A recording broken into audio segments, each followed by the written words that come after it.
നേതൃത്വത്തിൽ നടന്നുവരുന്ന അന്താരാഷ്ട്ര ചലച്ചിത്രോത്സവത്തിന്റെ 30ാം പതിപ്പ് അസാധാരണമായ കേന്ദ്ര ഇടപെടൽ മൂലം പ്രതിസന്ധിയിലേക്ക് തള്ളിവിടപ്പെട്ടിരുന്നു.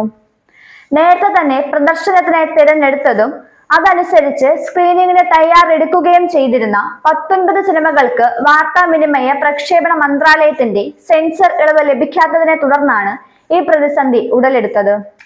ലോക പ്രശസ്തമായ ക്ലാസിക് സിനിമയായ ബാറ്റിൽഷിപ്പ് പൊട്ടേംകിൻ ഉൾപ്പെടെയുള്ള 19 സിനിമകൾ കാണാൻ സിനിമാ പ്രേക്ഷകർ കാത്തിരിക്കുകയായിരുന്നു.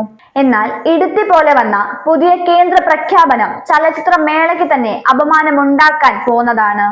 കേന്ദ്ര മന്ത്രാലയത്തിന്റെ കുൽസിതമായ ഈ ഇടംകോലിടൽ IFFK വേദിയിൽ എത്തിച്ചേർന്നിരിക്കുന്ന അസംഖ്യം സിനിമാ പ്രേമികൾ ഗൗരവത്തോടെയാണ് കാണുന്നത്. പ്രതിഷേധങ്ങൾ ഇരമ്പുന്ന ചലച്ചിത്രോത്സവ വേദിയിൽ ആകെ നിറഞ്ഞു നിൽക്കുന്നത് ക്രോധം എന്ന വികാരമാണ്.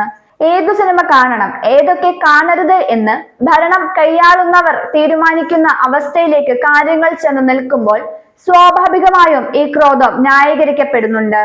ലോകമെമ്പാടുമുള്ള ചലച്ചിത്രോത്സവങ്ങളിൽ അസംഖ്യം പ്രേക്ഷകർ കയ്യടിയോടെ സ്വീകരിച്ച പല സിനിമകളുമുണ്ട് ഈ 19 ചിത്രങ്ങളുടെ കൂട്ടത്തിൽ.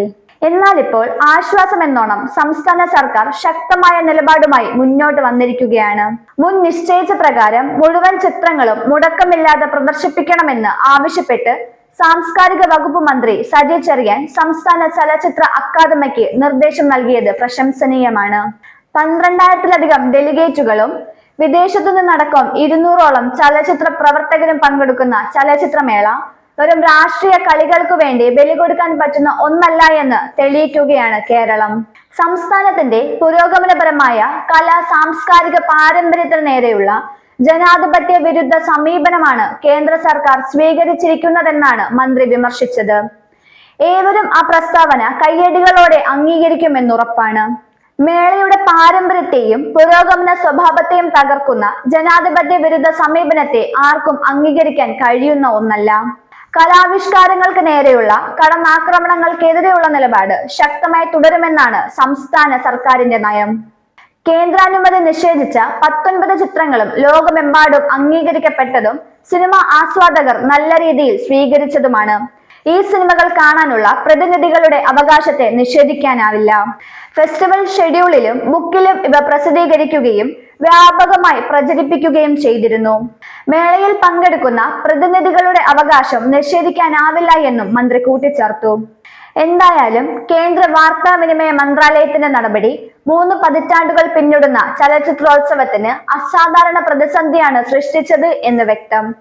അത്തരമൊരു സാഹചര്യത്തിന് മുന്നിൽ മുട്ടുമടക്കാൻ IFFK പോലെയുള്ള ഒരു സിനിമാ ഉത്സവത്തിന് ഒരിക്കലും കഴിയില്ല. ഇടുങ്ങിയ ചിന്താഗതികൾക്കുമപ്പുറം അനന്തമായി വളർന്നു പന്തലിക്കുന്ന സിനിമാ സംസ്കാരത്തിന്റെ കടക്കൽ കത്തിവെക്കാൻ ശ്രമിക്കുന്ന സങ്കുചിത നയങ്ങളെ എതിർക്കേണ്ടത് അനിവാര്യമായിരിക്കുന്നു.